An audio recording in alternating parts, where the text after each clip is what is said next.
Johnson Uh, Lee. I think that's how you say it. Remind me if I'm being yes. racist. Is that how you pronounce it? Johnson Lee. Yeah, that's fine. Amazing. I wanted to recount, I think just as a starting point, because you're someone that I've met a few times, I wanted to recount the story of the first time I ever met you, just to give people an Mm, insight, because I met you maybe 2 years ago. You're 19 yeah. now, you were 17 then. The time I Yeah. met you was when me and Regan were staying in LS's house in Korea. And Mm, for those that don't know, I suppose it doesn't matter leaking the details because he's moved out of there from what I understand now. But LS basically lived on the penthouse suite of like an industrial block. So it's a weird thing where you're on top of the world, you can see the whole city pretty much. It can be quite an isolated place. His interior decor is kind of strange in that he has like one big sofa in a room. So it can feel quite strange to be there sometimes. But I remember sitting on the sofa, me and Regan were talking, and we got quite scared because we heard this rustling in the next room. So we're in the living room, and LS has got this thing that's like a big door panel that goes out to the balcony, and we can hear some rustling in that room. And we got really worried because we were like, well, we're in Korea, so we didn't know really what it was. Is there an animal that's broken in? mm, Is there mm, like mm. what's gone on? Like, and we couldn't know what's going on. And then out came a young Gryffinn who I met for the first time. I had no idea you were in the house.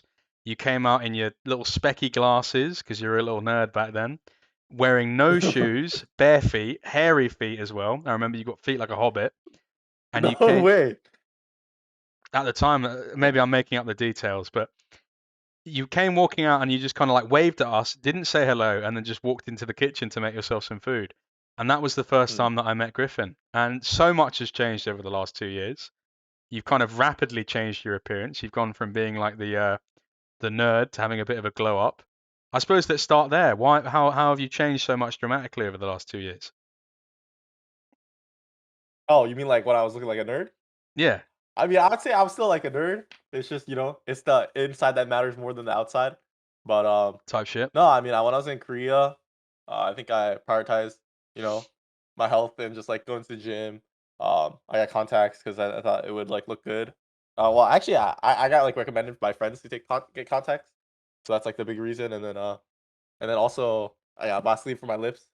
Um, and then and then I also got like good care and stuff because I was with Because LS. I remember having to So yeah. take you, we'll get onto that because it's not just Mm, skincare that I'm sure he's taking you to. But I mm. remember having to take you to like a clinic. Like we walked with you and we walked the dog, Karibo, because you had like a massive spot in the middle of your face or something like that. Do you remember that? Uh, sort of. Like I remember I used to have like pretty bad skin. Like it was definitely like 2023 when we were there, like yeah. November, it was like you had a massive like red pimple right in the middle of your face. And we had to take you to Yeah, like yeah, some yeah. like clinic to like get it taken away. Ah.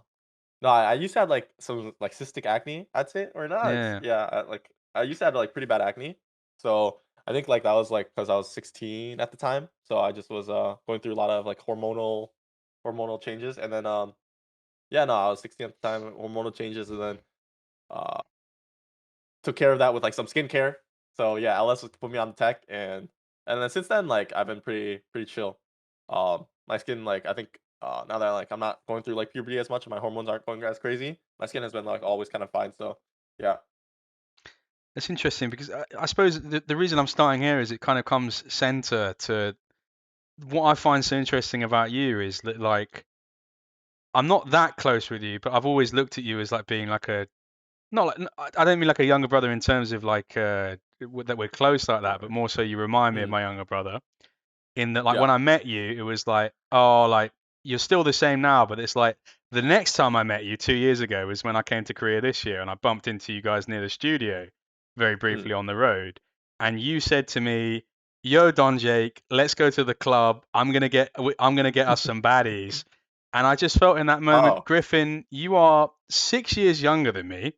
Mm, 2 years ago, when I met you for the first time, you were like a little cystic acne nerd that I had to take to the clinic to get it removed. And then yeah. within 2 years, you were like telling me about how we were going to go to the club and get some women. So how did we arrive at that point? Yeah, actually, wait, when was this? This was earlier this year? This was in March this year. Ah. Nah, I was just playing type shit. Like I don't do that type of shit. I'm not gonna lie. I don't really do that type of shit. I, I, I, yeah. I was just Yeah, trolling you. But yeah, fair, fair. Okay, mm, interesting. But in any case, you seem to be a lot more outgoing. You seem to be a little bit more extroverted. mm. You've changed a lot over the last 2 years, it seems. I guess is it just more you just take care of yourself, like you're saying, or Um, I mean, I'd say I was always pretty extroverted, that's true.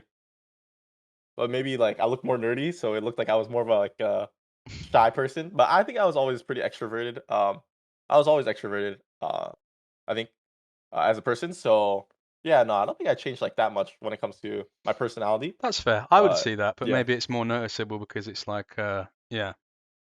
But talk to me about yeah, because I don't look glasses and shit. You know what I mean? for sure. You look smarter and nerdier. Yeah, I want to ask if you, because I think anyone who's been, we need to talk about this carefully because if you were to tell a story about any sort of man that takes people to go and get semen injections, alarm bells start ringing. You know, there's going to be yeah. police investigations immediately. But have you gone and had the famous salmon semen injections, or have you stepped straight away from that? I actually never have gotten it because I think Good. I mean, I That's definitely good. could have, but I heard it was like super painful. I heard the whole idea of like the semen injections is like it adds more. I forgot Pause. what the fucking Pause. word Don't is. don't just let's not call it the semen injections, please. Oh, okay, Let's okay, let's yeah, but the salmon semen injections. I heard like it's for what's it called like that Asians have more of in their skin. But since I was young, it's like I didn't really need that type of thing. Um, And but what I got was, like, attractions because I had a lot of blackheads, on my, like, okay. skin.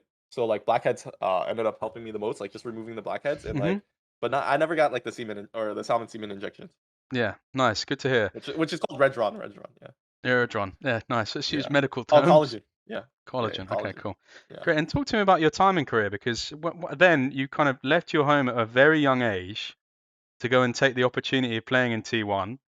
It must have Yeah. been quite scary. I see quite often you post on social media about your mum and your sister and your family Mhm. seem very close. And I can only assume, I mean, I know from having spoken to you, they're very supportive. Yeah. Talk to me about that relationship and how they supported you going to Korea at such a young age. I mean, I would say, like, overall, like, in terms of, like, support, I think my family like, growing up, obviously, I'm an Asian household, so, like, they're very strict on, like, school and stuff, but because I was always, like, a good student, I was, like, always top of my class, always had, like, straight A's, they would just let me do whatever I want, and because I'm not, like, the golden child, I would say, but I kinda am, like, the golden child since I'm, like, the youngest, and I remember when I hit rank 1, for example, like, I would have, like, Vietnamese articles about me, and my mom was just, like, always, like, proud of me, so they would just basically let me do whatever I want. So when I was like, "Oh, I have this good opportunity in Korea, I might have to live there abroad," um, and I'm not getting paid that much, I'm not gonna lie. They're, like, skeptical, but, they just trust me, they just let me do what I want to do, right? Because they I just have that trust within them. Overall, when I say my time in Korea, wasn't the greatest, due to various amount of We'll factors, get onto that, but but at first I wanted yeah, to ask you because I have a very funny memory. A lot of my early memories of you from that time, the first time I yeah, met you in Korea, and I have a very yeah, funny memory of us having like an argument, not an argument, but like a loud mm, conversation in the kitchen where we were yeah, talking about loads of things. It was me, you, LS, and Regan, and you kept mm. proclaiming that like you had like the highest SAT scores. You were like, I was a genius in school. You were like, I was in the top 1%. I'm top 1%. That's what you kept. Oh, That's what you kept shouting. So Gryffinn, it sounded like you were yeah. quite smart in school. I wondered if you could talk a little bit more about that. Yeah, I mean, during that time, I was just a troll, but like in school, I was definitely like, I wasn't like a genius. I only consider like myself a genius, where I'm like top of like the state or something. But relative to the school, I was like probably like yeah within like that percentile that you would consider like gifted enough, but not like a genius, you know. Yeah, Um, it's good and to see you I found guess like humility over the yeah. next 2 years. No, no, no. Like, because obviously there's bigger fish in the sea, Yeah. when it comes to that's stuff. But when it came to school, like I never really applied myself, like try harded. I'd say after like 7th grade, 8th grade, because that's when I got into the league. But even then, like me, like basically, I was well, like my best subject was math, and I remember always just in math class, I would just get like always like close to 98, 99, 90, 100s. And in class, I would just be watching League of Legends videos. And then like on on the day of the test, there was a practice test the day before. and I would not, like, pay attention to, like, anything what the teacher was saying, and the day before, like, on the practice test, I would just, like, apply myself, and, like, basically learn on the practice test and always ace the actual test. Maybe it's, like, through pattern recognition from, like, the practice samples, but Yeah. I remember in school, like, after, like, 7th grade, maybe 8th grade, I didn't really care because it was, like, post-COVID. That's when I got challenger at 13 for the first time, and, then after that, I was like, "Ah, fuck it, I'm gonna play League of Legends." Yeah. Who were you watching back then? Because like for me, I had the very unique. For me, like for example, working with Dom is so weird because I used to watch Dom Mm, when I was like 14, mm. 15, and I was in school. So for you, like, what were you watching when you were in like maths class, for example? Math class, I would be watching mostly Twitch streams, like, like most, high elo NA junglers you could think of.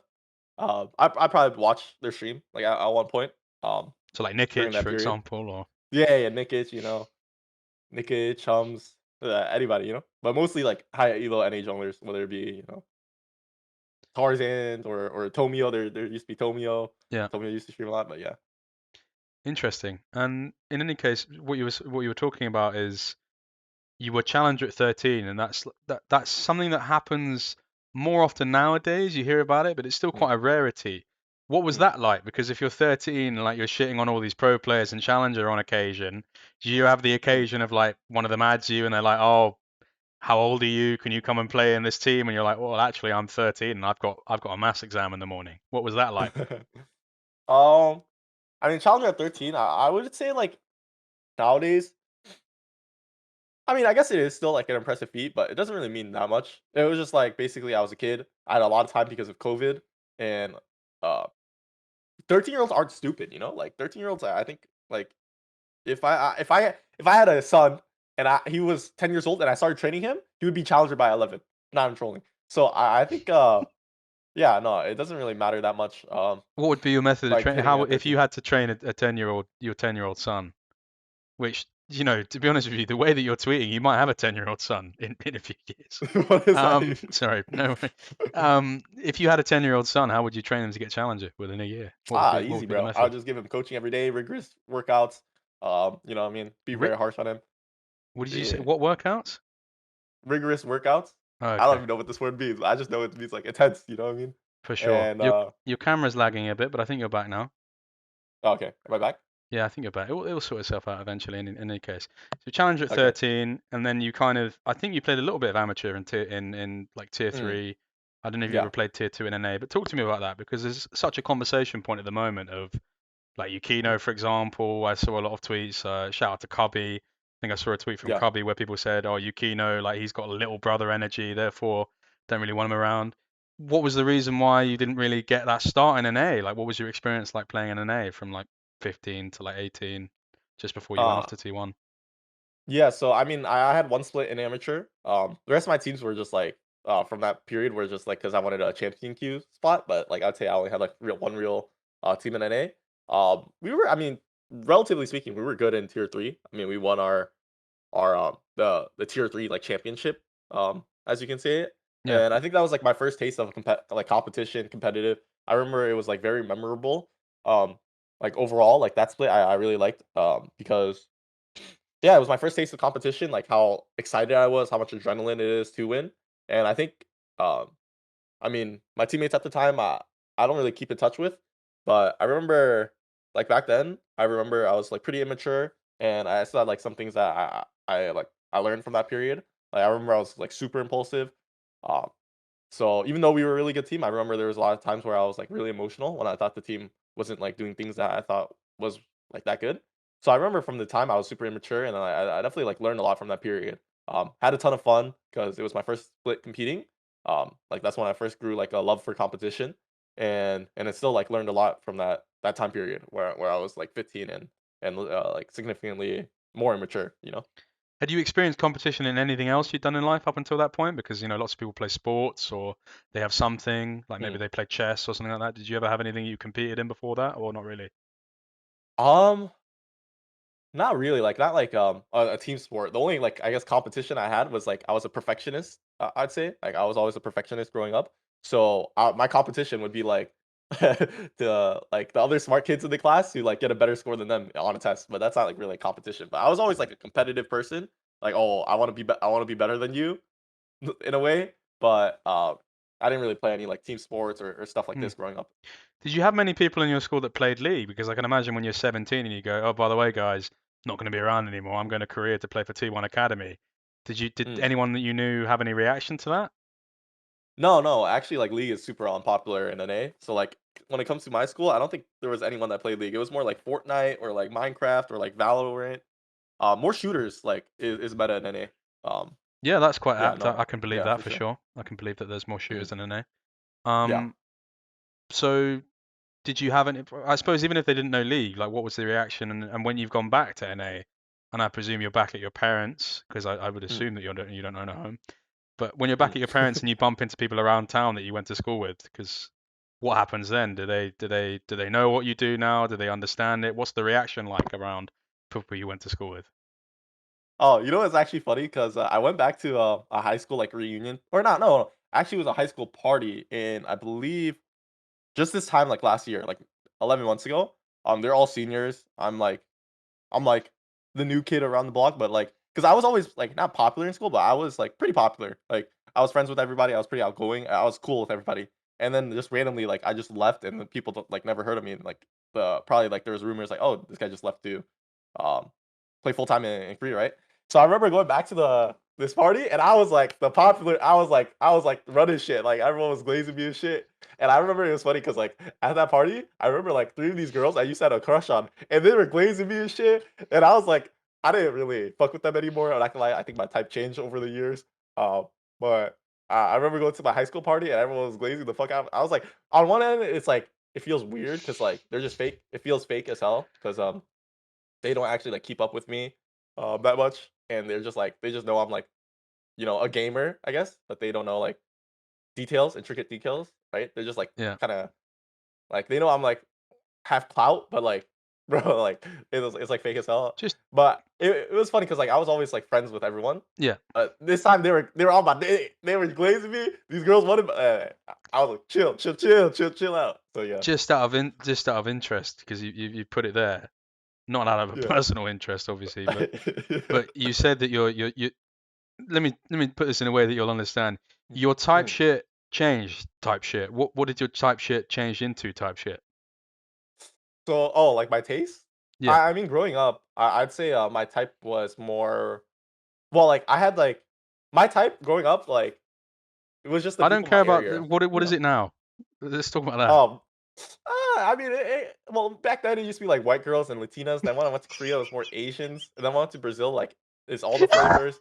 Oh, it's like all the flavors. I'm not gonna lie, but more Asians. Like I'd say my type is lead towards Asian because like my not like bro, that's not weird, right? It's just bro, No, it's but like fine. I find all the flavors pretty, but um The flavors is crazy. no, no, no, no. All the races pretty, but like I lean towards flavors. the Asian people because you know what I mean. But that's my kind.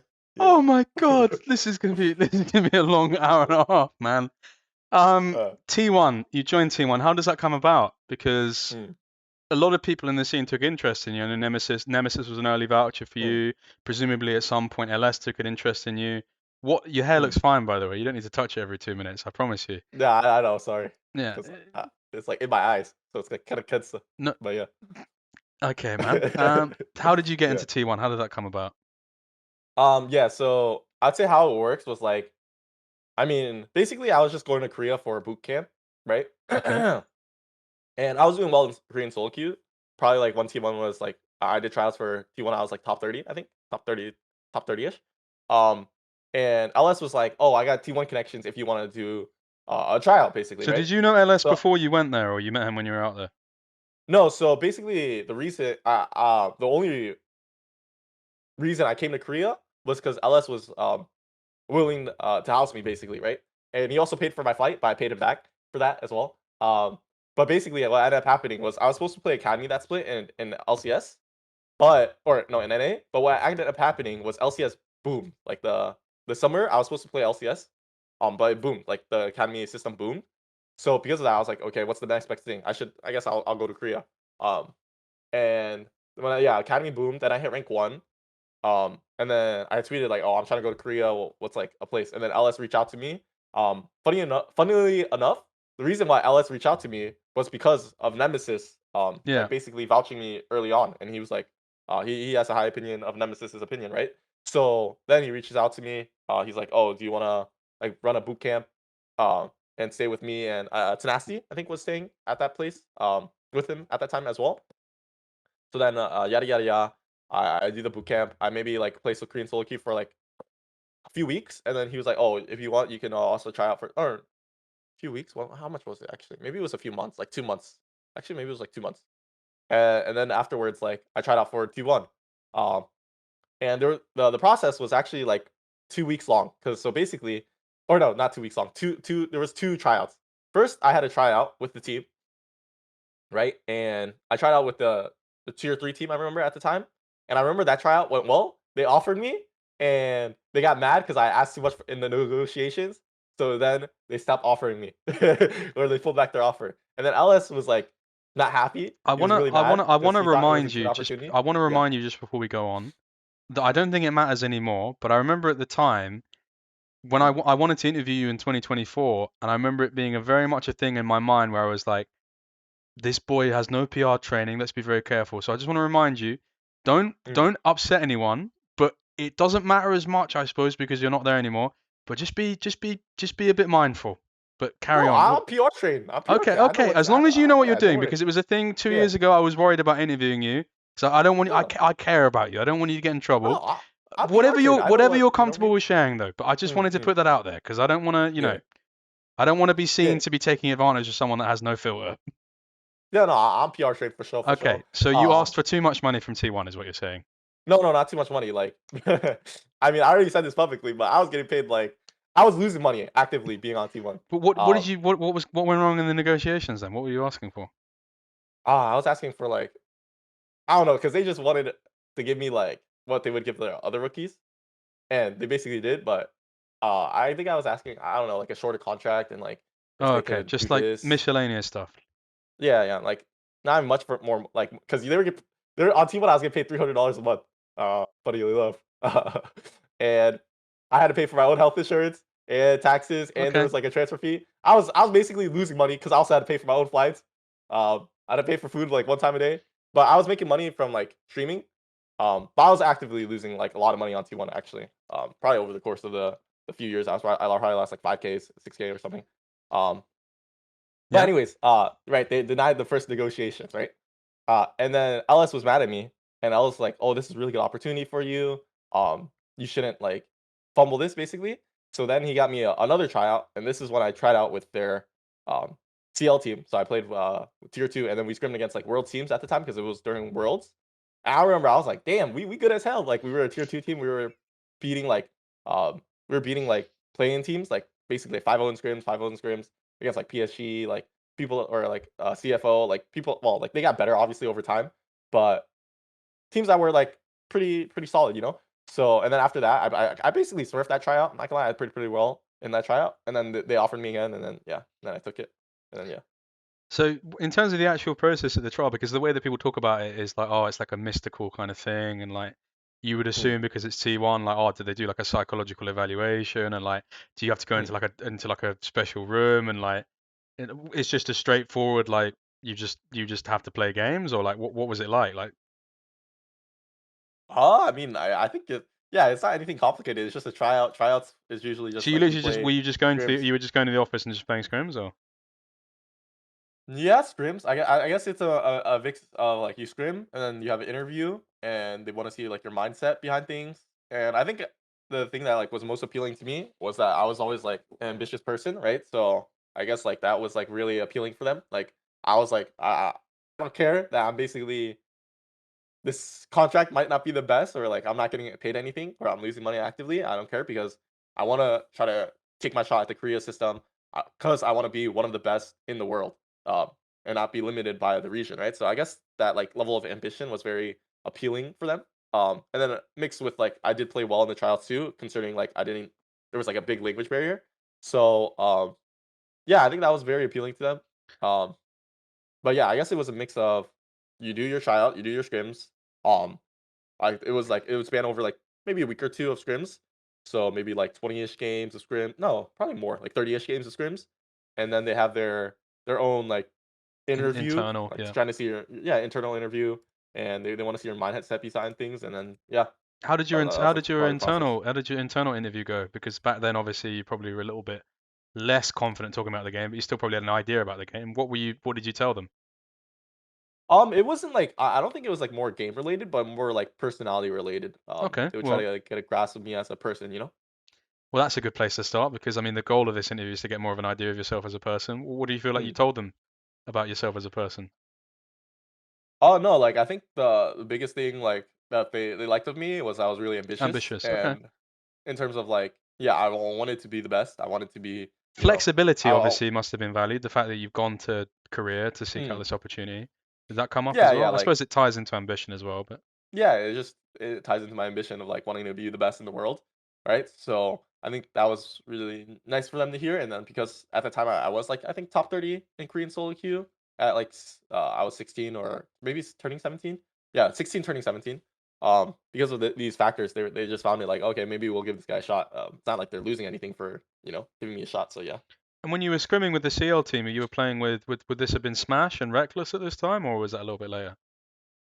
Reckless joined afterwards, so it was with Smash and at the time was Bout Which and words? You mean Worlds?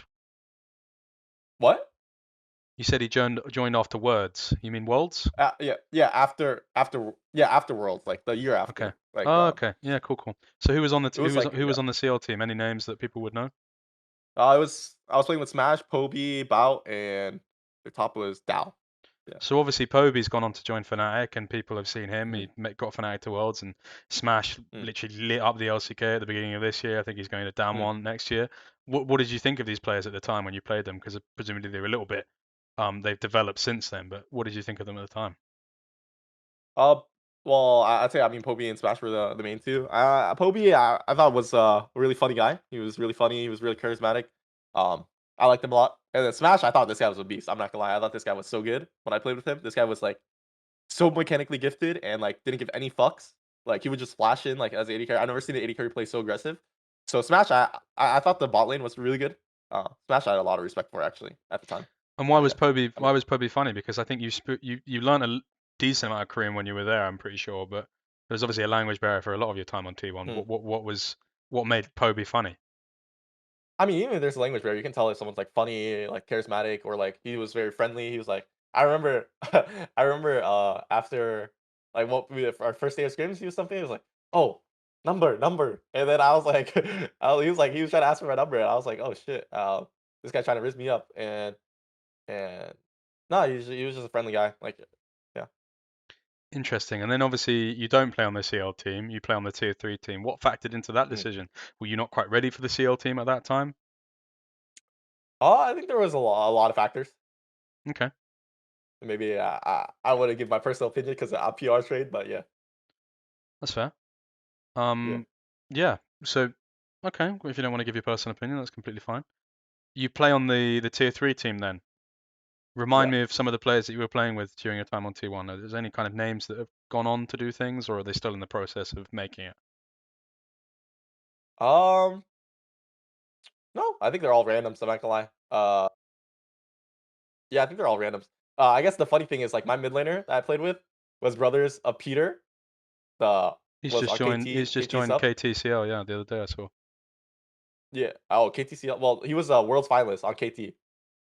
So, Yes, but the Peter. rest are yeah, Peter. Yeah.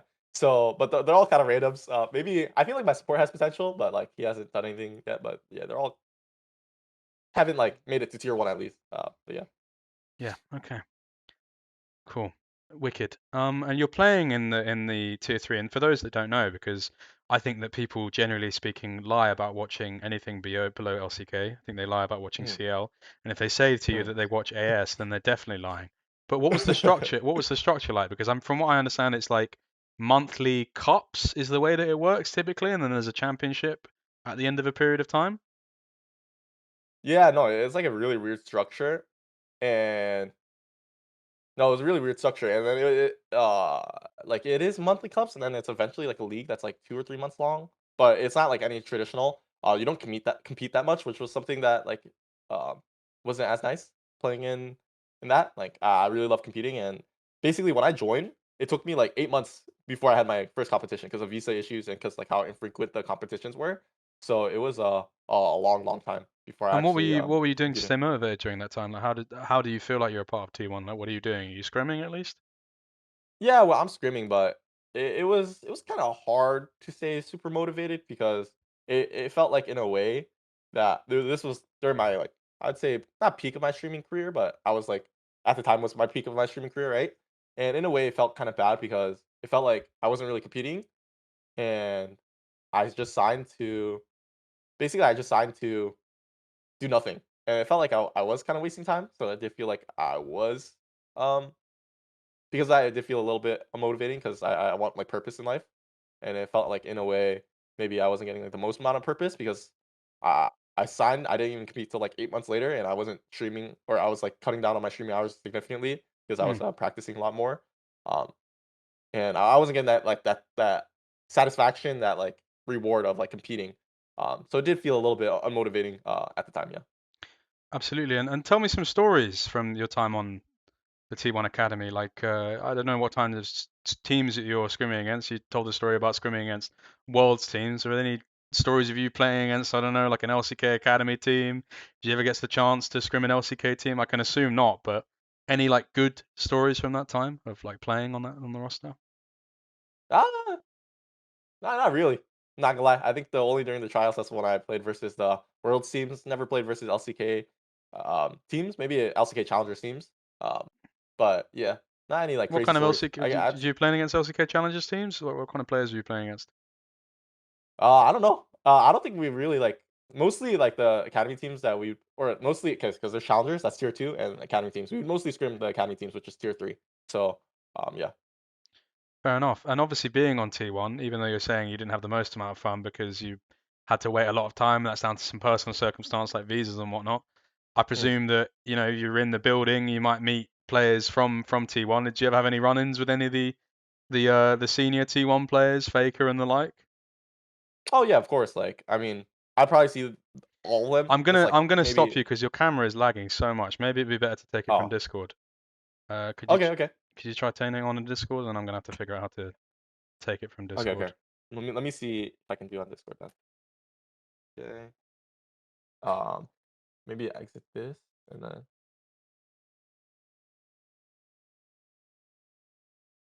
hello? Yeah, all good. Would this I'm work just better? gonna, yeah, I'm gonna have to just do some last minute technological wizardry. Give me a second here.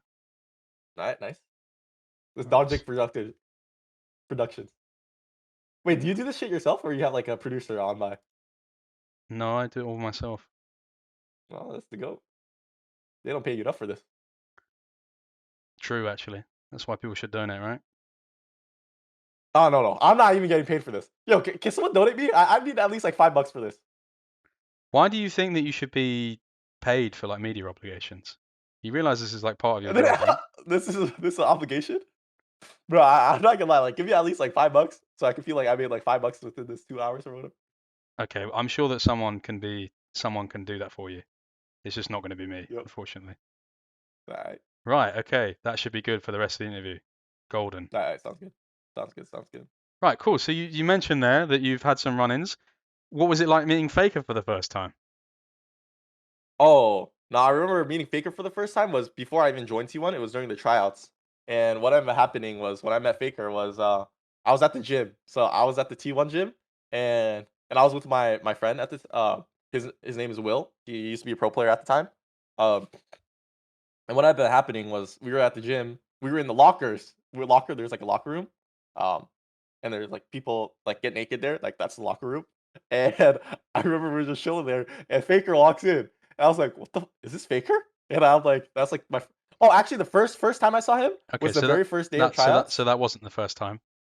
Yeah, yeah, the very first time I saw him was the first day of tryouts, and I was with LS, and I remember I see him walking in. LS does his nod type shit, and I remember seeing I was like, "Yo, what up, gang?" But I didn't actually do that. But then at the locker room was when was actually when I think that was like the second time I saw him. And I was with Will, and Will was like. yo, you should ask for a photo. And I was like scared as shit. Like I'm like, no, I don't want to disrespect him. You know, obviously, looking back, I should have just asked for a photo. But that's where I got my first photo with Faker. I looked hella handsome. That I don't know if you saw the picture, but yeah, And did you talk to him at all or not really? no, I didn't. I was too pussy. That's fair enough, but like, I don't, Jesus Christ, you are really quite something. In terms of, Oh, thank you. no, in terms of other T1 members on the team, did you meet anyone else? Like, you have interactions with, Zeus, Ona, Gumayushi, Keria, any of them, or not really? No, I mean, I like throughout my years, I remember I've had interactions with all of them because like you kind of just run into them all like a few times a week because you're just you eat in the same building or like you do stuff in the same building, right? Um, so I'd always run into them at least like once or twice a week, maybe in three times. Um, so I would have like very small like interactions. Like I remember one interaction I had. It was I had my a Korean lesson at like 8, right? And it was at this it was like called the 8th floor and it was like their like living room floor, right? Like their chill area floor. And I usually have my lessons in there. And I remember I walked in to do my lesson with my teacher and there was like I think it was Zeus, Owner, and Carria.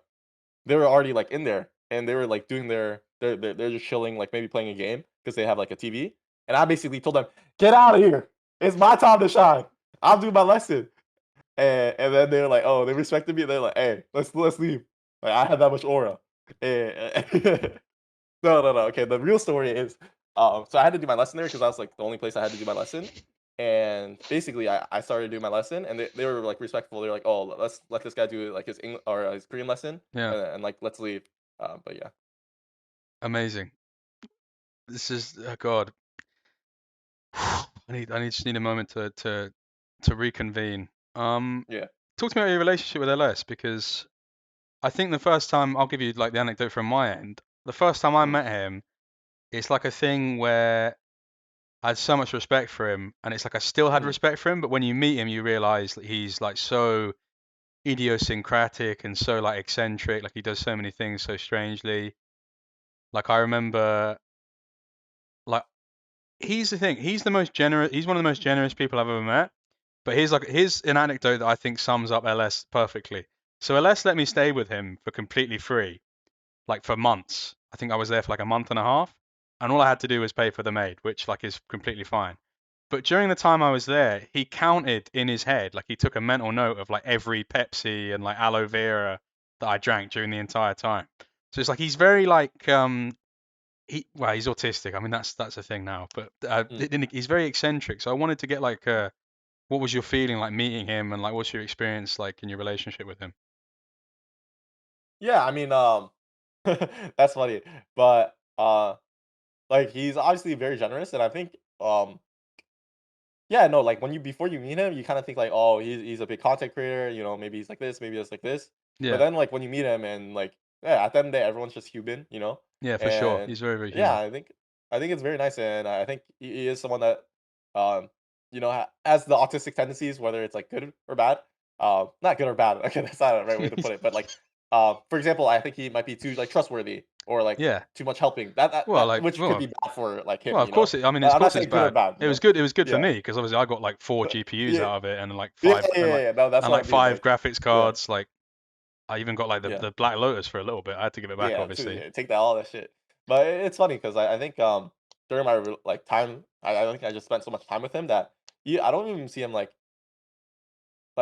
league related anymore. Like, he just seems like, either, like, someone that I would consider, like, close to like, very close to family, basically, or, like, just a friend. But That's I cute. don't even, like I think I spent so much time with him that I don't really consider him, like, part of League of Legends, you know? Does that mean? Like, when I interact with people, I'm like, But "Oh, you're this saying is, it's like, more from than the League scene." It's more than League of Legends rather than not just being Yeah, League of yeah, I think Legends. yeah, because I don't think we even, spend that much time, like, talking about League or, like a lot of people are like, "He never, like, coached me," for example, or, like, any, like, this League stuff. Um, we obviously have, like, similar ideas for certain things, but I also have different ideas Well, about I other things remember as very well. clearly you being about 17 and just like openly calling him like not in like a serious way, but I remember you guys talking about the game in the kitchen and you just being like, "Oh, you're stupid. Like this is stupid." So you're like very No, confident like in telling him you thought he was wrong at certain points back then, at least. Yeah, no, I mean, I'm always that type of person. Like, I have strong ideas, and I'm not like a yes man. You know, I'll just be. I'm confident in my ideas. Maybe wrong, maybe they're not wrong, but I agree with like some of his ideas or whatever, and some of them I don't. But overall, I would say like our like relationship and friendship doesn't really like revolve around League that much. You know what I mean? Like whether it be like talking about in-game stuff or stuff like this is mostly like outside of League. Like I think I got to really know like him as a person and not like him as a content creator or stuff like this, you know? What would you say then? I mean, not to patronize you, but it can be kind of hard to like make an evaluative statement like this because Mhm. you're just coming into adulthood. But what would you say is the biggest misconception about him as a person from like a public perception?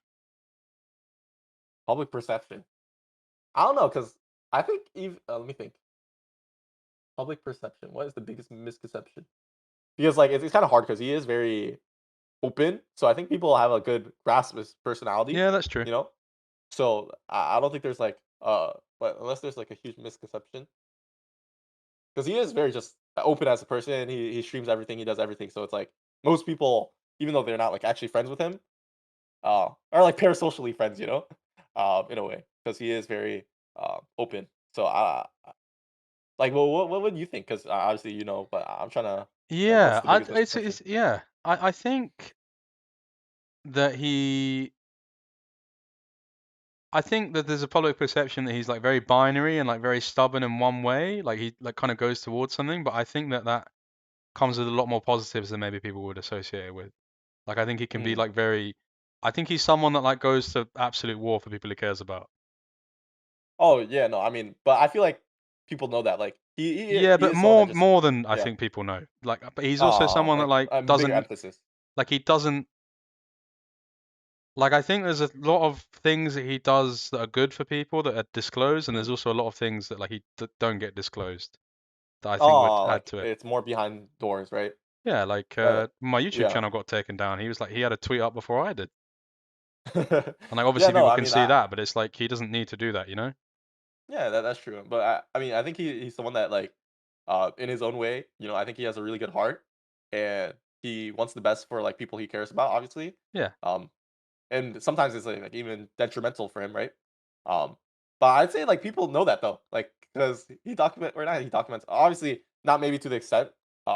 Like people don't know that to the extent he helps out people, but obviously most people know that he is like very opening to like boot campers, and will like wants to help like people like that he finds talent in.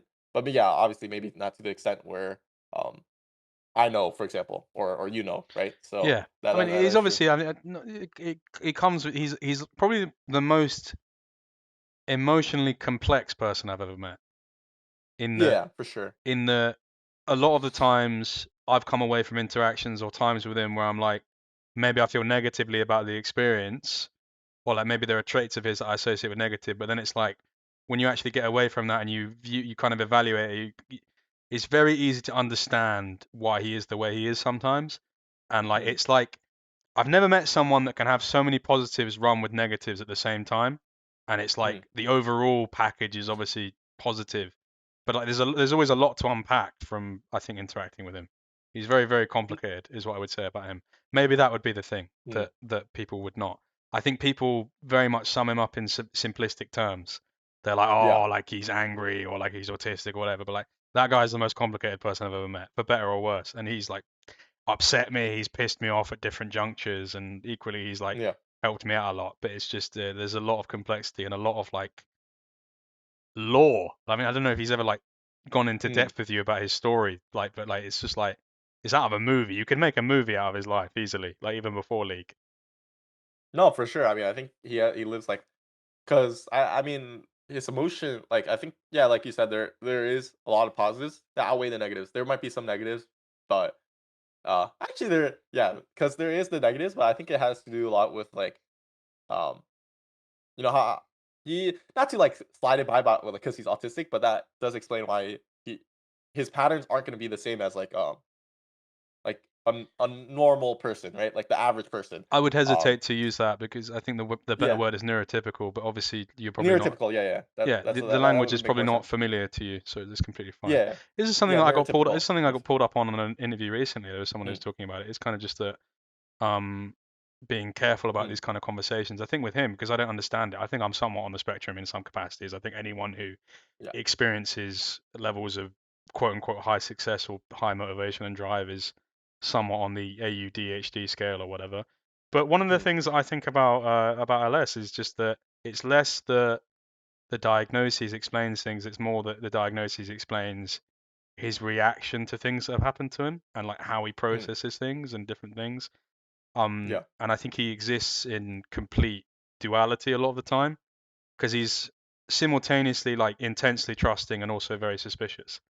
It's kind of like he's willing to put his hand in the fire whilst like looking around who's looking the entire time. That's the most interesting thing about him Mm, actually, the more I think about it, is that he exists in these kind of complete duality, like opposites. Very he, trusting, very suspicious, very like passionate but also very apathetic at times. He loves the game but sometimes he hates it, at the yeah. same time. And I think when you talk to him you're just like, how can you be all of these things at once? And I think that's the complexity. No, he's definitely like a very complex person. Like in a way, it is like it feels like sometimes he contradicts himself because of like these complexities, but it's just because um his brain works differently than mine. Like for me, it's like, oh, maybe like the solution to your answer is just to do this. Then it's like for him, it's like there's way more complexities beyond that, right? Did he Maybe help your you solution to like, yeah, Did he help you in terms of what's up? in terms of your thinking? Because for me, one of the things that I got on really well with him immediately, and I think he, if you asked him, he would say this about me, and he noticed it when I interviewed him, is I think it's his kind of idea of lateral thinking, like multi-layered thinking, the idea that you can like Mm. compound multiple factors together. I know for you, when you played at 17, when I spoke to him, it was a thing that he talked about is that you kind of saw things in like a one-track way. You're not able to like zoom out from the years of speaking to him and from the years of maturing and playing, do you feel like you've been able to zoom out a little bit more and like not be so tunnel visioned? I mean, it's hard to say because, well, not hard to say. Well, what was I gonna say? I have like my own thought processes, and I don't understand what the zoom out means. I would lie, like, um, because Someone is accusing you of chat GPTing the questions as we go. What were you actually doing on your I'm reading chat and I know, bro. what are you doing on your PC right now? I'm texting my host. But anyways, um, Right, can we let's just nah, let's but oh my god, man. nah, I'm playing. But no, I mean, I think like spending time with him, maybe uh, like I do absorb some of his opinions. But it's just like I think I'm a fast learner. Like if he says something that I agree with and he explains it thoroughly, then I'm gonna be like, oh yeah, I understand. You know what I mean? Like, and if you can explain it throughout, like for me completely, and I agree with you, then I'm gonna agree with him, right? Yeah. And then there's other things that maybe I don't agree with, right? But I'd say maybe like when it comes to thought processes, I don't know, maybe over time, like What I tend to, um, yeah, what's up? what would you say are the biggest changes to your game in the last 2 years? Like what are the things you've gotten the best at? Because obviously you've gone from playing T1 tier 3 team to Loud and then to presumably an LCS team. What are the biggest things you've gotten better at? Well, actually, I'd say I improved the most, playing in tier one, like Brazil for the first time Yeah. because basically, I guess the biggest thing was like I was lacking a lot of experience, right? Tier one experience, and in tier three, it was basically just like macro. It was just hands, and it was not much thinking, right? Um, not much thinking about the game, not much like team play. And I guess the biggest thing I got better at is team play. Like when it comes to um I'd say competitive versus like solo queue. For competitive play, I'd say it's way more long-term focused goals and long-term focus like it's more like recycling stuff and playing, whereas in solo queue it's like short-term plays. You go for this play, it'll like pay off immediately. Whereas competitive, you kind of want to play a lot slower and kind of keep like reaping your rewards. Even if it's like one step at a time, right? Um, I guess that was like the biggest thing that I struggled with playing in tier one, and it was like the biggest thing I needed to learn was playing a lot slower and playing a lot more for small advantages rather than like big advantages. I guess in a way. That makes sense. So yeah, I suppose it is about talking about the bigger picture. So we can round out the conversation about career. I kind of wanted to get an idea of. I remember very famously there was a kind of a finals you played in where you won the first two games and then got subbed out. Tell me the story about Mm. that. You ended up losing that series, I think. Oh, yeah, I mean, it was just, so how it was semis, and basically the first 2 games I played, we won, and then I got subbed out. Last 2 game or the next 2 games lost, and then I subbed in for last game and then lost that game, so we got reverse swept. At the end of the day, it's a academy, so it's just like uh, you're gonna share time, it's academy, so it's fine anyway because it's like, um, you're just trying to develop players, and basically it was our coach's, like, decision to, who he wants to field.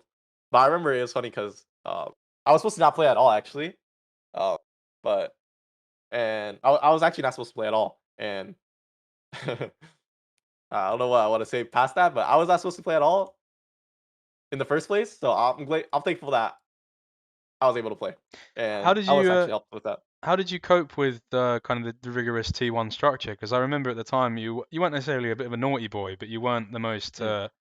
time conscious. I remember, it being a thing of you being a little bit late sometimes, and I know there's a pretty much a zero tolerance out there. So how did you deal with that?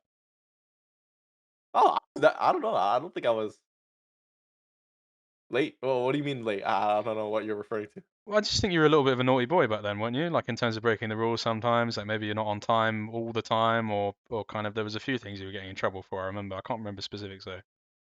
No, I think I was a pretty good boy, I'm not gonna lie. Okay, Don't think I broke much rules, to be honest. maybe I'm misremembering. That's fine.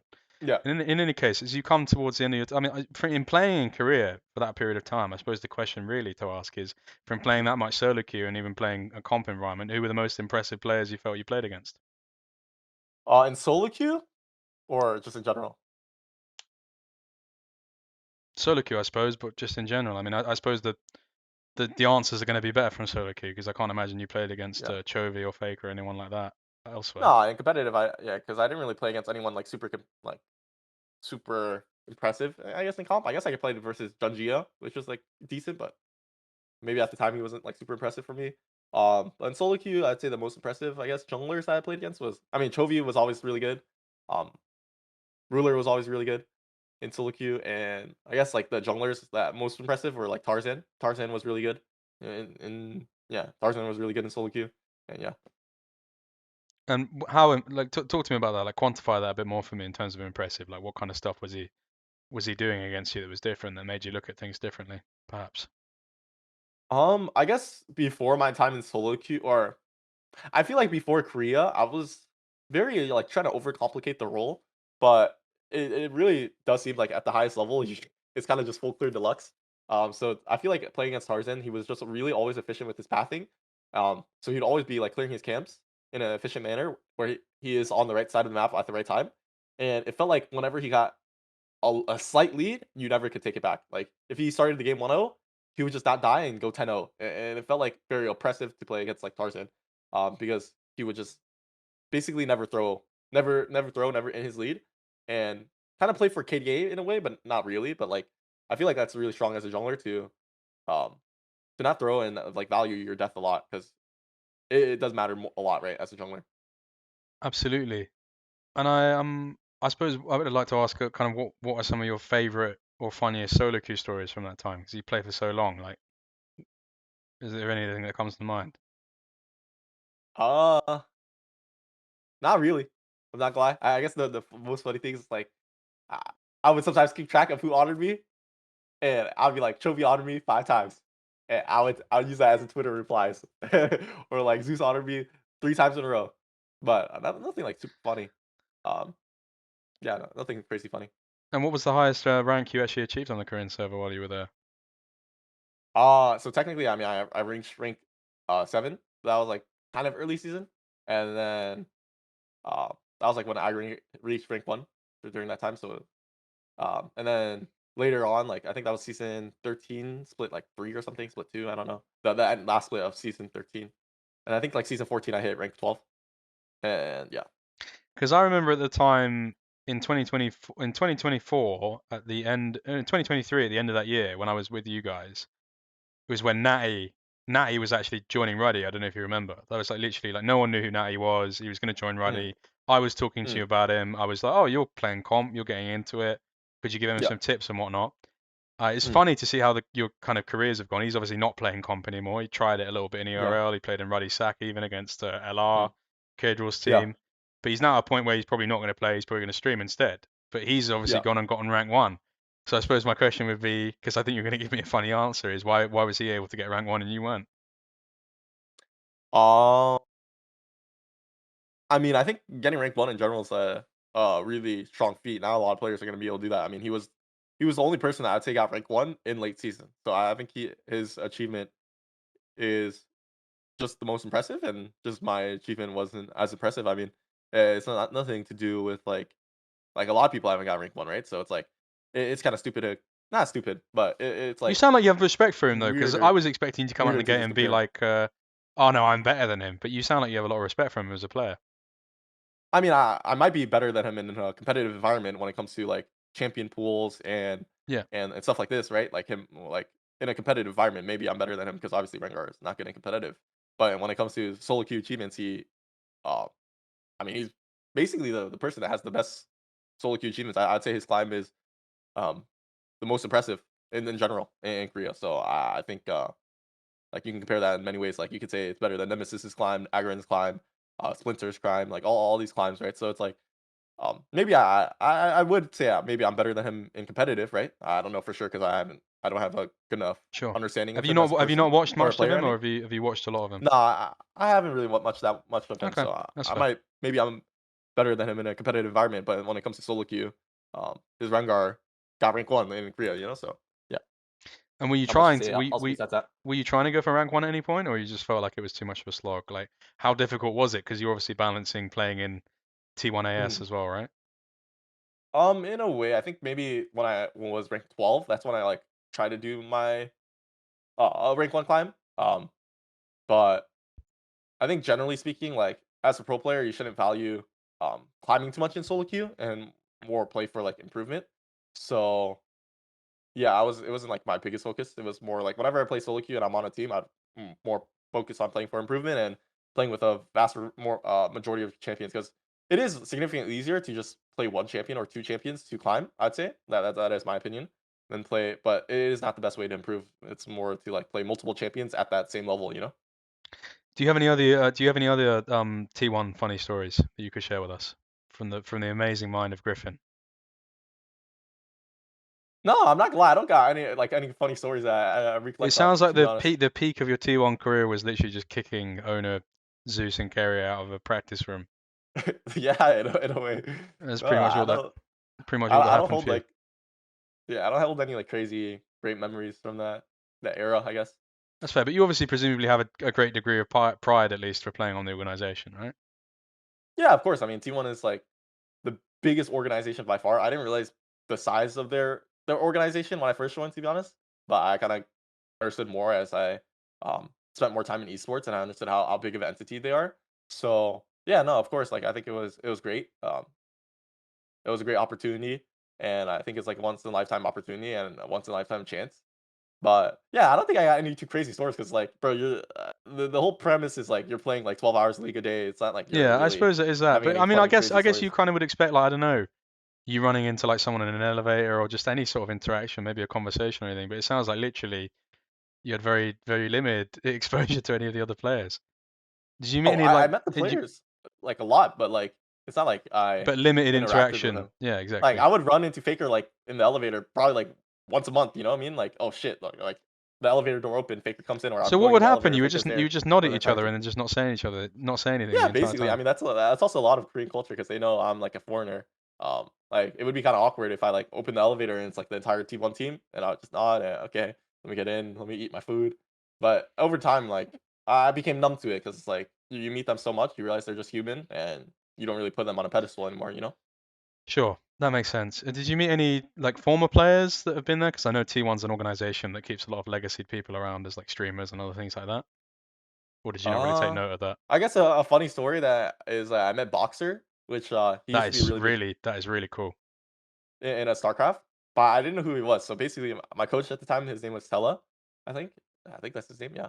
And he was eating with Boxer at the cafeteria, and he was like, "Yo, what's up, bro? This is my friend. He's Boxer." And I thought he meant like a fighter. like that boxes. So I was like, oh shit, like how good are you at boxing? and and he was like, no, bro. It's like, and then I didn't realize until like maybe we had like a decent long conversation that he was like boxer, like one of the founders of T1. Really very Do very you good know game like in how much StarCraft. of like a legend that guy is that you understand now? Yeah, I understand. I heard I like he was basically from what Ellis told me, he's basically the faker of StarCraft in a way. Not the faker, like the best player, but like I wouldn't. he like LS did knows like more a than me, pain zone.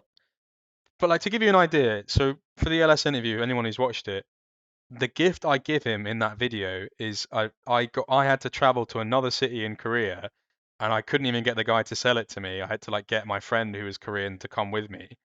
Mm, Me and Regan had to travel to another city, and I bought a StarCraft signed DVD by I think OGN did it. I'm pretty sure OGN signed boxer DVD. Well, mm. not it wasn't signed by Box. It was a collector's item though, boxer DVD of like some of his games, and I gave that to LS. And I think he like Oh. literally creamed his pants when he got that. So Holy he mother, was what so a dummy excited. gift. I think he went and got it signed. I hope he got it going to sign. We're gonna Mm. speak to him soon, so I'll find out if he ever got that signed. But yeah, that's a legend of the game Yeah. right there. I know personally, like LS, I think gift giving is like one of his like biggest love languages, and I don't think many people like go out of the way to like give him like very important gifts that's like meaningful. So I'm sure like he really appreciated that. Well, I fucking hope so, mate. It was a fucking absolute nightmare to get it, mate. Fucking what? Literally, like the guy on the thing when I was buying it was just being so like, just because it was Mm. buying the SKU, just being like overtly racist. Or not like, I guess it's not racism. It's more Yeah, like xenophobia.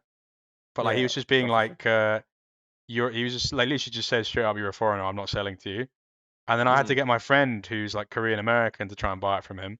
And then the Yeah. conversation was going well for about 30 minutes. And then he called him, there's like a word or like something to say for someone who's like half Korean, but like not fully Korean. And then he was basically like, I'm not Oh, selling to you either. And then eventually I what? convinced him to, I Yeah. bought it from him for 4 times the original listing price. And I went there in person. And when I met the guy, he was Yeah. just like this like fat, like smelly guy. And it was just horrible. I just like took the DVD Mm. from him and left. We didn't even say anything to each other. Yeah, no, So for sure. that was I mean, my experience. Korea does have a lot more like of that We don't need like to get onto that. culture. That's a Yeah. whole kettle of fish. But Yeah. in any case, Yeah. Yeah. what do you miss the most about Korea? Because for me, it's the food. I always think about it. It's like the main reason I want to go back. Don't make a fat joke. No, I was gonna. Bro, you're not actually, bro. Let's see.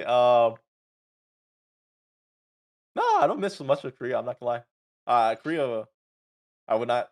I don't miss Korea at all. I'm not gonna lie. I guess the only thing is like I miss like You don't miss Korea at LS a all? bit, but I'm gonna meet LS actually in like probably a little bit, like 2 weeks or something.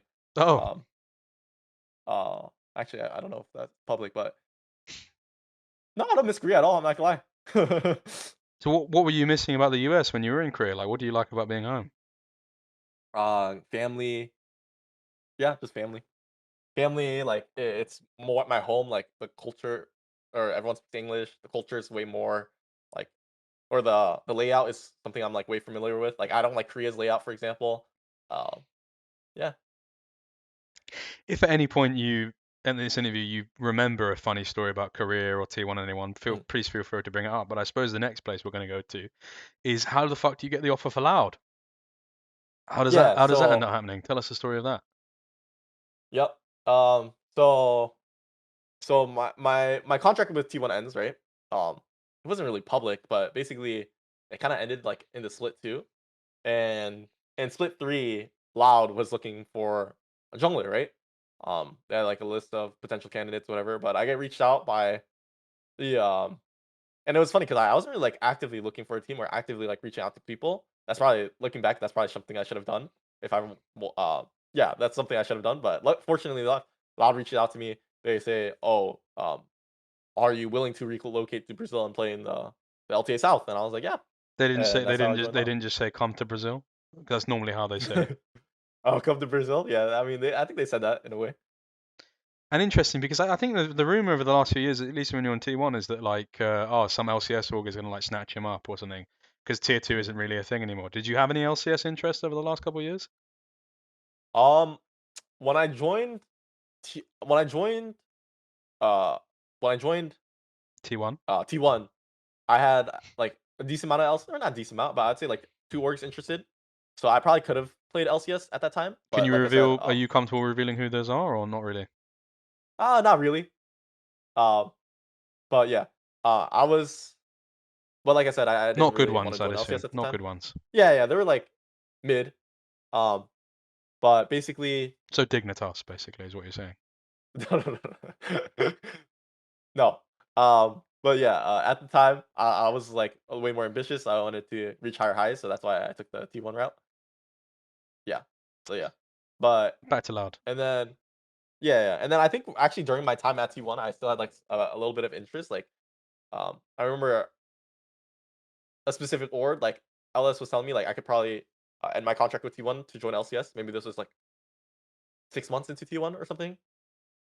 And LS would help me like stop my contract because um, he's friends with Joe Marsh, and I could have joined LCS, but I still wanted to stick it through. And and yeah. Cool. And then you go and you join Loud, presumably. Hmm. And what did this opportunity look like for you? Because you must have really wanted, in some ways, to come back to the LCS, and maybe you weren't anticipating playing in the LTA South, but still a good opportunity for you. No, like I love my time in Brazil. I think it was an amazing opportunity. I think it was my like first chance, and I think I like proved myself in a way that um because I never played in a tier 1, and I think the jump was big, and I had to learn a lot. But I think I proved myself. I think I was regarded wellly.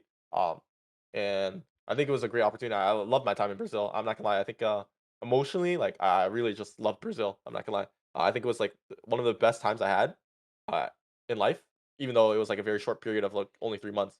And and yeah, I made my decision like kind of hard because Brazil, I mean, is just amazing. Like I think um, everything is like pretty cheap. So I felt like I had money when I was like feeling broke as hell before.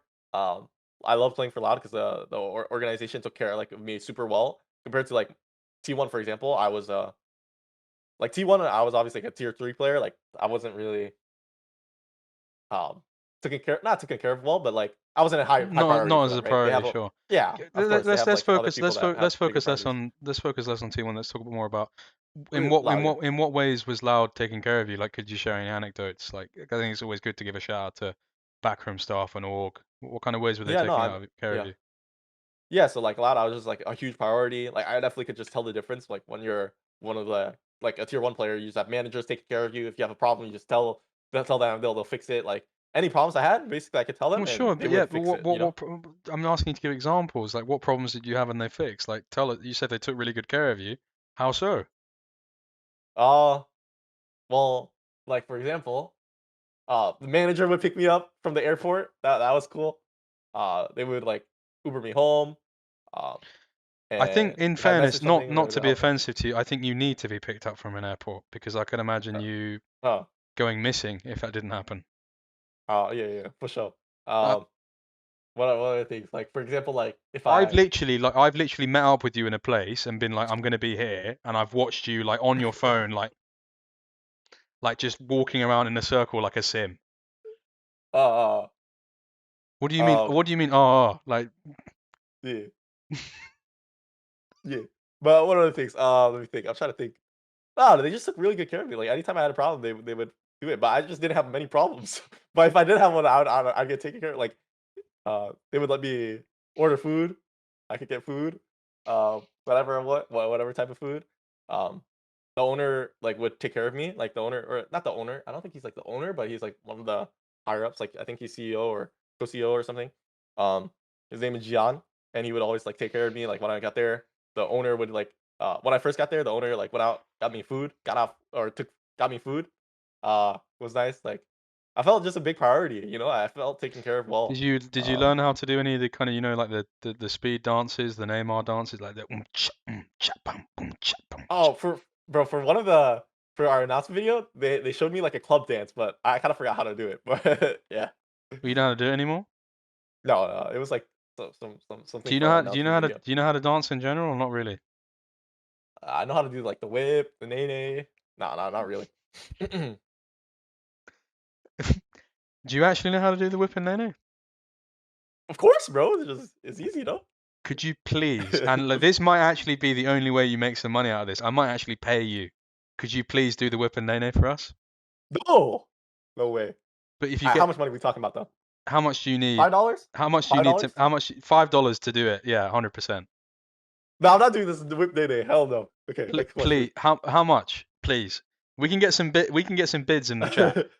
We need to see this. The people need to see this. No, I'm Please. not doing that, bro. $100. Fine. Do it.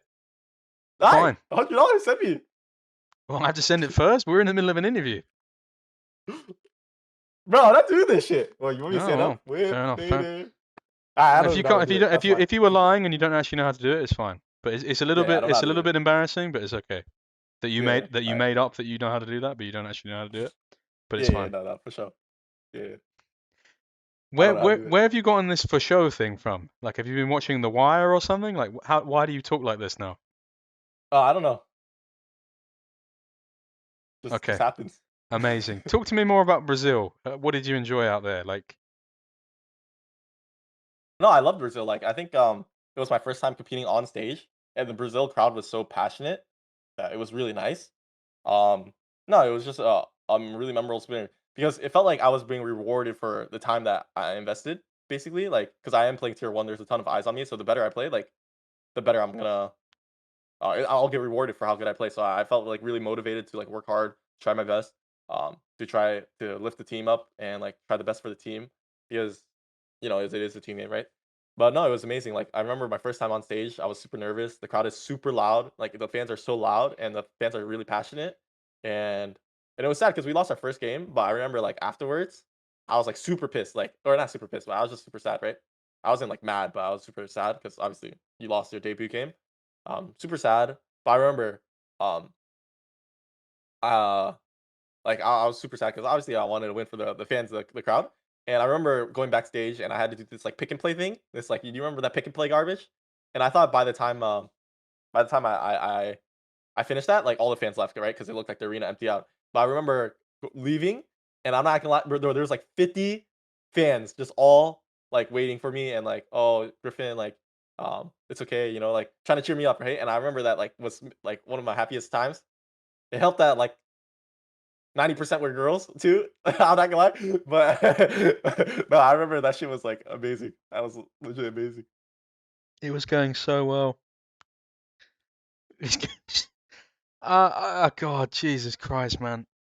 No, but like it's like same thing. You know how Korea, like most girls go to the stadium. It's like kind of the same thing in Brazil, Amazing. as well. Good to Yeah, know. In any case, let's not. I wanted to yeah, ask you about with any organization where there's so many fans, there's yeah, pressure in both ways. Obviously, you're saying it mm, was you felt like you were being rewarded for the efforts, but there's obviously yeah, kind of the intense kind of pressure, either real or supposed, because it might happen mm. if anything goes wrong. How did you deal with that? Because it's such a massive step up, and you must have been nervous at some extent.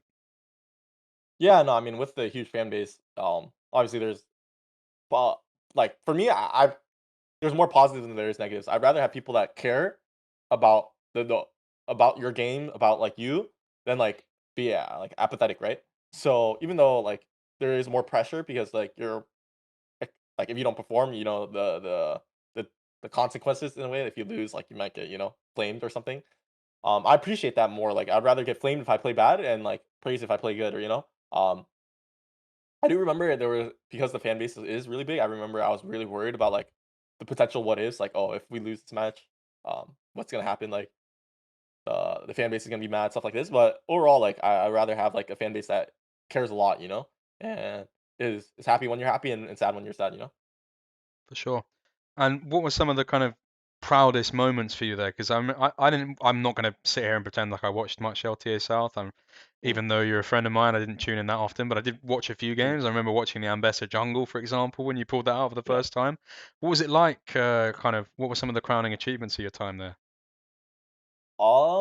I guess my favorite, probably most dopamine I got during that time was I remember, um, we were playing against Furia in the lower bracket. Also, by the way, the bracket was ass for like my it was my genuine opinion that we were at least top three, better than Pain. Like I think Pain was really lucky with the bracket, but anyways, you probably don't keep up with it, so you probably don't even know. But This is a anyways, I platform for remember. you, man. If you don't like the format, you can say that. It doesn't matter if I don't No, watch it. I mean, I think most people had already voiced their opinions. Like the format is really bad. It was really bad. It was so short, and especially as a rookie, you have so little games. And the more games I played, the more I feel like helpful it was. Like stage games practice was very important to me, and you had so little games in this format, right? So I think this format was really bad. I really didn't like this format, but I remember my probably highest dopamine win was when we played versus Furia, which we were like really expected to be underdogs, and they were like Furia was like the previous champions. They were expected to be like um top one seed, and they went to like internationals. They did well. Like went to 5 games with G2, I think.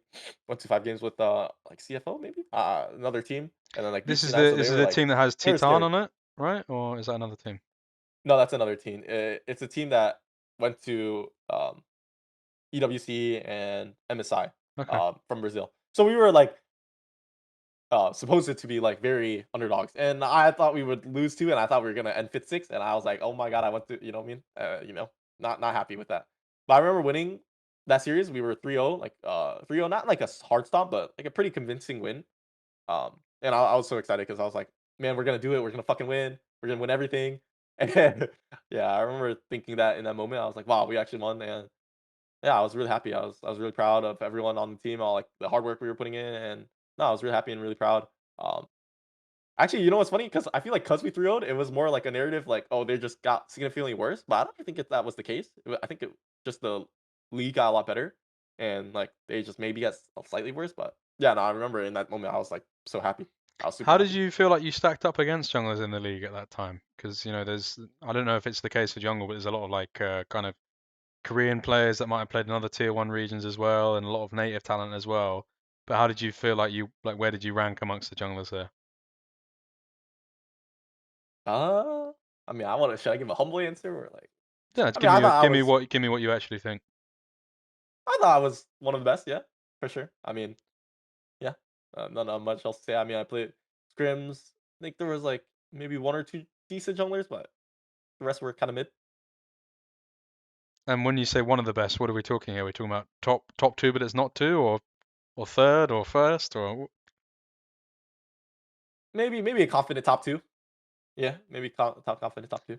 off the bat, you But I think think, you were top two already? What do you think that you needed to like push yourself to that top one spot? Like when you look at who you thought the best jungler was, what did he have on you? Like was it just experience or? yeah, I think, I was yeah, very inexperienced. I think the more experience I would have would be better. Like, I think it was just because playing on stage is just a completely different environment. So, like, I didn't really have much experience, like, to control my motions or something like this, and I think, like, even though my level of play could be, like, top 2, when I played on stage, um I think due to lack of experience maybe, or, like, some other factors, like, I didn't play, I feel like as well as I could have, like, in scrims, for example. I think I played better in scrims than I did on stage, for a large majority of games, and I think that just has to do with, like actually, I'd say for the, like, first few series, I think over time I played better on stage, but, yeah, just maybe lack of experience, maybe. And what do you think were the main factors that prevented you from going to, well, I presume if you did better, I think you were one or two series away from qualifying to what would have been the cross-conference playoff and then Mm. qualification forward. What do you think stopped you from making it further? What were the main issues? I mean, we ended as 4th seed. Personally, I thought, like I mean, we lost versus Red, and they ended up being 2nd. And it went to 5 games, right? So I think that series was a very close series. I think we were, in my opinion, we were like a top 2 team. Um, in general, that's why I think I was a top 2 jungler, but competing with Red for like the second, third spot. Um, so that's why like I think we were very close in terms of team strength. Um, I think VKS was a level above the rest of the teams, I would say. Um, so VKS I think was the top one team, but yeah, I think we were beating for that like second, third spot. But which So, we were really close to, you know. someone is asking me to talk about Red versus Loud game 4 and 5. I didn't watch the series, so what are they referring to then? Was there some sort of calamity that happened in this? Was there an intra-specific depth to this that I'm perhaps missing? What happened in these games? I'd say just in general in game 4 and 5, we were not the best teams at game 4 and 5, just because I think we didn't have like much practice on it, and We were pretty one-dimensional on how Was we it the wanted to case? Were play were you because like 2-1 up and you lost 4-5, or like what happened? yeah, we were 2-1 up. Okay. And honestly, too, it could have been just like I say, our first 3 games were the best. Like we were most comfortable with the drafts and stuff like this. And our 4-5, we were pretty uncomfortable because like we didn't have much practice in it, basically. But basically, that series could have been a very like a 3-0. Like that series should have been a 3-0 actually. Um, First game or second game, I think we threw. Like second game should have been just a free win. We lost the second game. Should have been just a 3-0. And if we were 3-0, I'm 99% sure we would have beat Pain, and we would just been top two. So yeah. So I think it was very close. And then once it gets to game 4 or 5, I think we were just not very comfortable playing game 4 5s. What was the problem with 4-5 for you? Was it more of like the nerves and kind of lack of experience in a high pressure environment, or was it champion pool a problem as well? I think it was just like we weren't practiced with like playing because game 4 5 you'll have like a lot of messy comps that doesn't have like much direction in the game compared to game 1 2 3 comps. And I think we are just not as comfortable playing those type of comps. Yeah, What do you think I about would say. Fearless then in that capacity? Because you've offered a kind of unique perspective there. Obviously, like you're not all playing at max capacity, and you're not all intensely skilled in terms of the elite category worldwide. But hair looks fine. Don't worry.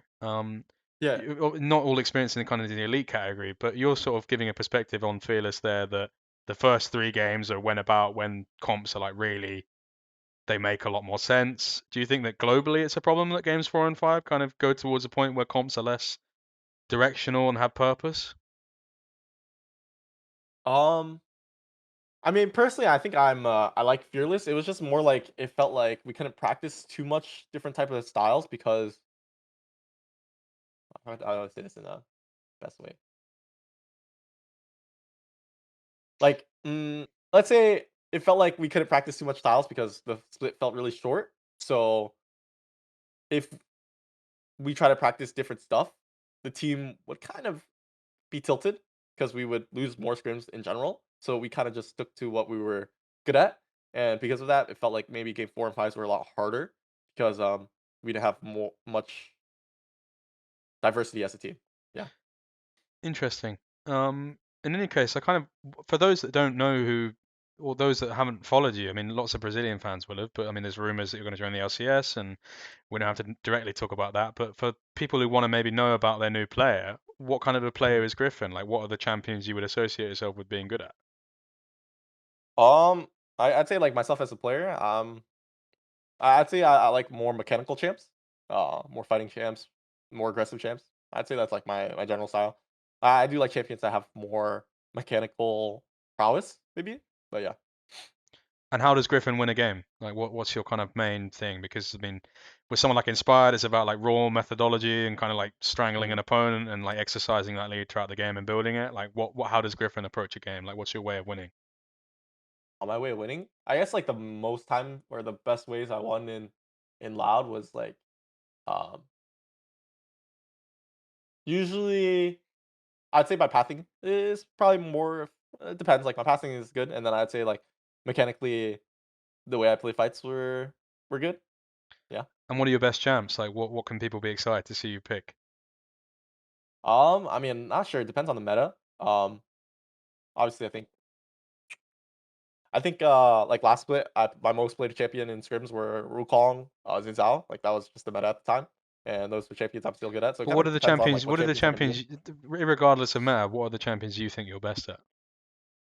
To be honest, I don't really identify myself with like specific champions. To be honest, because I think for me, I just like to play champions that I think are strong and OP. So I would just play like the the meta for me, like Okay. what I champ or even if they're not meta champions that I think strong. Like for example, I think Bessa I played a lot, and I don't think she was meta, but I thought she was really strong. For example.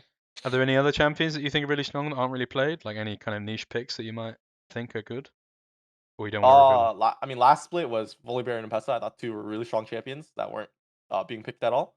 Uh, Besides like the meta champions, and then I mean, next split might be different because of this patch, right? So So basically, whatever it's Perry make a tells lot you is different. good, is what I'm hearing. Huh? So basically, whatever Perry tells you is good, is what you play. No, Was Perry getting played? Was he getting paid as a positional coach on Loud, or not really? but Perry doesn't even play in Besta. Okay, moving on. Volibear was actually something I picked up because of Rose Thorn in NA solo queue because I Oh, didn't really play.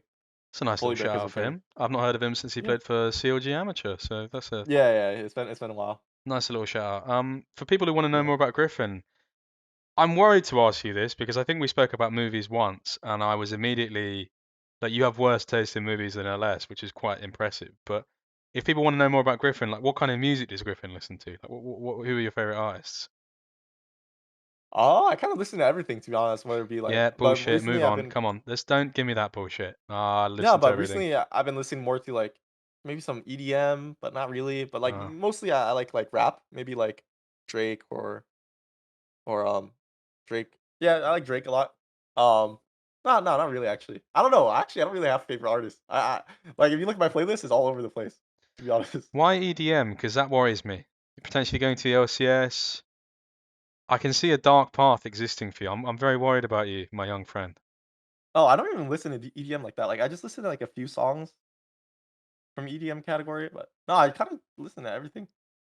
Have you heard? Have you heard the anecdote I of? don't really have. You heard the Yeah, what's anecdote up? about Uzi? Like when Uzi was telling, who was the player that was on EDG? Was it like breathe or leave or something like this? Something that rhymes with that. And he told him like it was like, let me find out what the quote was. Does anyone in chat know what I'm talking about? Uzi leave quote. Who's the lead clone? What was it he said? He said, if you don't date girls for 3 years, you will have 8 digits in your bank account. You don't any girls. Famously, what he What the said. heck? And then I think what ended up happening is Leave ended up like getting implicated in some sort of scandal involving a woman, and then Oh, Leave was. his career was Wait, over. what scandal was that? We don't need to go into the details, but in any case, Oh, I'm okay, okay. I'm want to make it very clear from just a neutral Mm. standpoint that I don't think the problem is women because I'm not a misogynist in that way. I think the problem is Vice. I spoke to Anira about this. He's a veteran of the LCS. You can tell that by the fact he's follically challenged. LA seems to be a throne of vice, lots of players they go there, they get into crypto, you go to all these parties and you go to these EDM festivals. Gryffinn, I just don't go into the shadow of the vice. I want to see you enjoy a long career. Please just stay in your room and play League all day. Do you promise me? Oh no, I mean, for me, I think Brazil has much more distractions than LA would have for sure. I don't know Let's if just I say want to that. ask what those are. Like Yeah. what?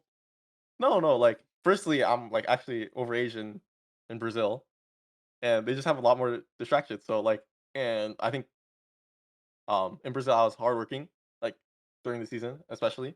Maybe not after the season. After the season, I mean, after the season was vacation. Not vacation, but I stayed in Brazil like What are maybe you one getting month up to on longer. your vacation? Like what are you doing on No, vacation? no, like well, like um, I stayed in Brazil 1 month longer, That's not an and answer. just I don't care. That's not what yeah. you have to stay somewhere on vacation. But what are you doing on a day to day on vacation? Oh no, I was just like bed rotting. I was chilling. Like Oh, but like during the season, I was working hard. And I think Brazil does have just way more distractions than LA would have. So I think are I you mean I are don't you? know because I've never been in LA, but So yeah, are you saying you don't go out? That's what you're trying to tell me. Like when you're on vacation and during off season, you weren't going out I was going out like with friends, like getting food. Maybe going on a date or two. or three. But no, like I don't think I get distracted that easily. That's good to During the hear. season at least. Because I had no because doubts the during the problem is season. during season it's like I worry about you. I worry about you and going to LA. I think it corrupts people. I think it's an really evil. I I don't think it's an know evil because place. I'm also underage. Like I'm not gonna what can I fucking That's do? Go true. to That's true. fucking I didn't remember that actually. like a bookstore, a Well, the library. problem is in the UK that people just do anything at the age of 13. So I come from a Ooh, very evil place in some ways as well. But yeah, yeah. just be careful out there. But in any case, I mean, we can't confirm anything, but the rumor. Actually, no, we're not finished here. You talked about music there. What are some of your favorite films, Gryffinn? Oh, I don't be watching films like that, but I like Avengers, I like Marvel. I like some animes like AOT. I like Demon Slayer. I like Solo Leveling. Um, I like Avatar. Actually, I have like Avatar is Yeah, that's cool. Do you remember what Regan said to yeah. you about Marvel movies when we were in Korea? Nah, no idea. He said Marvel movies are more harmful to society than global warming, and it seems you've not listened to him. Marvel movies are more harmful than. Well, why? The story is me, LS, and Regan once went out to get like Korean fried chicken, and we were talking, and LS brought up Marvel movies, and Regan just like stopped and he dropped his chicken and he just looked at LS and he went, "Marvel movies are more harmful to society than global warming." And then like LS like burst out laughing. It was really good. Oh, I love me some Marvel movies. That's Yeah, good. If you were a superhero, what kind of superpower would you have? probably like invisibility or like teleportation or Why would you want those? because I feel like that'd be cool. You're invisible, you could just steal shit. OP as fuck. You know me. But or like, because if you think about it, super speed and super strength, I actually saw videos on this shit. And if you actually have super speed or super strength, it's actually not good. Like imagine you're too fucking strong, you can't even like pick a keyboard. You know what I mean? Yeah. Or like super speed, like you can't even like walk. So yeah. Oh my God. What about Yeah. you? No. Um, What? I don't know. Like mind control would be cool, I think, or like time travel would be cool. Mind control? Nah, that's crazy.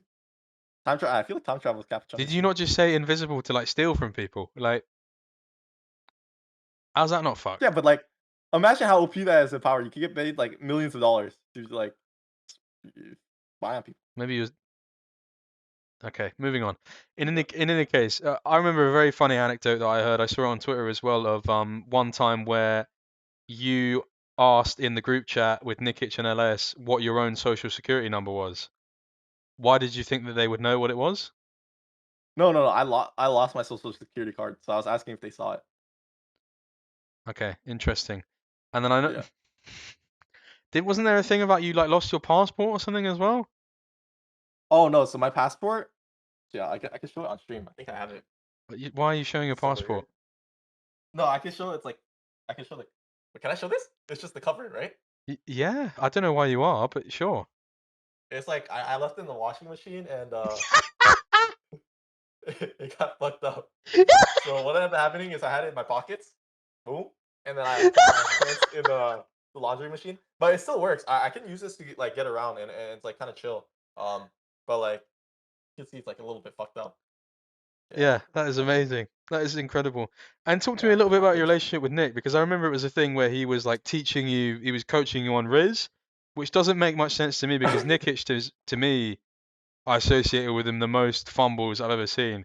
There was a Yeah. girl who was I was talking to like as a friend, and Mm. she was saying, "Oh, like Nick is so handsome, Nick is so handsome," and I Oh said, shit. and I sent her his Instagram, and then I Mm. asked him like 3 months later. He was just like, "Yeah, I never DM'd her. Like, I was just like, what are you doing?" Like, so I don't associate Mm. him with What, like was she Asian? that's just not relevant to the conversation. No, she wasn't. That is relevant. That, That's why, bro. You don't know. You don't know his type. That's why, amazing, bro. but let's talk about that. Let's not expose another man's business. Has he helped you with the Riz with the I'm trying to relate to you on a more human level with the Huz, Mm. so to speak. Talk to me about Nah, dude, do not say that. You are pushing 30, bro. Do not don't say I'm no us. 25. Um, Let's relax uh, now. I'm yeah, 25. you're pushing 30. You're closer to 30 than you are 19. Anyways, We've just selected a um, random number there. Fair enough though. anyways, I'd say no. I mean, I don't know if he helped me in that area, but I'd say Nickich is like probably one of the like best-hearted people. Like nice. He's Honestly, got he a might very be good just heart. like he's got a really good heart. I think he's one of the nicest people I've met in the scene.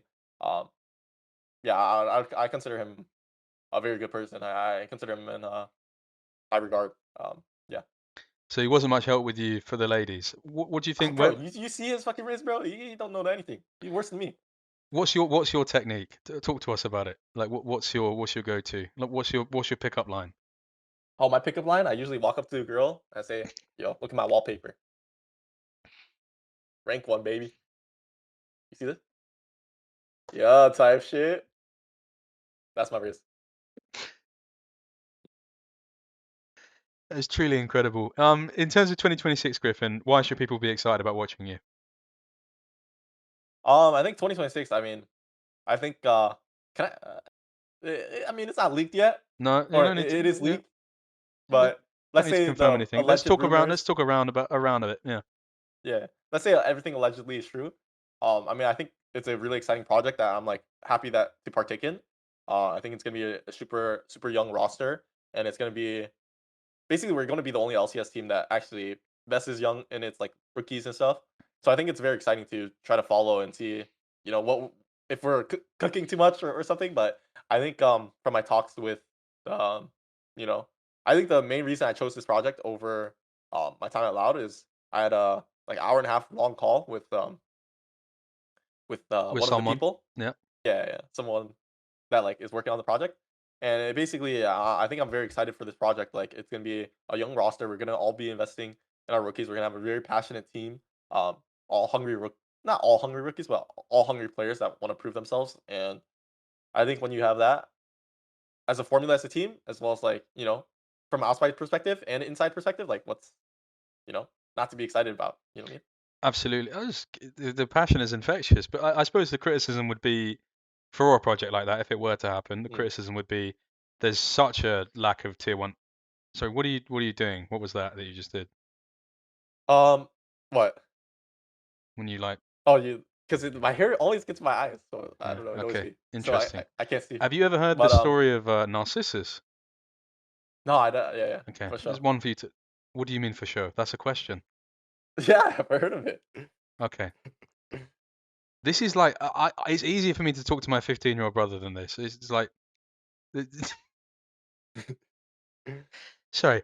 The Uh, criticism for a project like this, if it were to exist and it were to be real, is mm, that there's such a lack of tier one experience that it's like how are you guys going to get off the ground running and how are you going to compete for some of mm. these world spots? And the idea would be that in comparison to the previous iteration of supposed roster, they were achieving that. So what do you have to say to naysayers? Like how are you guys going to become good quickly? I mean, to be honest, I think there's already a really strong core that like has already played together. From my eyes, and I think this whole talk about like having you need a veteran is like kind of overblown a bit, in my opinion. I think for sure if you have like the right talented players, the right group of people, it doesn't matter if you're let's say less experience. And I do think for me, even though I do have like less experience, I do prefer to be in like a leadership type of role, whether it be in communication or basically inside and outside the game. I think I'm a very loud personality. So I do prefer to be one of the louder voices and maybe like a leader, even though I might have like not that experience to back it up with.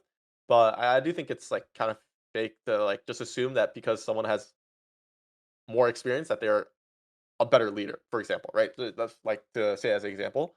Um, so maybe like there is a lack of experience, but I think if you choose the right people, the right group of players, the right personalities, it doesn't really matter that much. You know what I mean? Intriguing. I suppose that's kind of a good message, Griffin. I think we'll around about end up there. But did you remember any stories from Korea or T1 during the time we're talking, or not really? Not really. Okay, then my final two things or requests of you is can we see the whip and Nene? We've had some offers come in. Can we see it as a final round out to this interview? I don't know how to do it. But you said you It's did. just that was cap. I don't want to do it. Okay, interesting. And then I guess another thing, one thing I've been noticing is that lots of people your age in your age group they have emotes. That's a new thing. Do you have any emotes you could share with us? Like what kind of things could we expect you to do on the camera after like a pentakill, for example? Do you have like a celebration you might do? Nah, I didn't think about that. Emote, Yeah, what would the Griffin emote be? the Griffin emote. I don't know. I'd have to think about that. What type of emote? Yeah. No, For show. I don't think about it. Yeah, Yeah. type shit.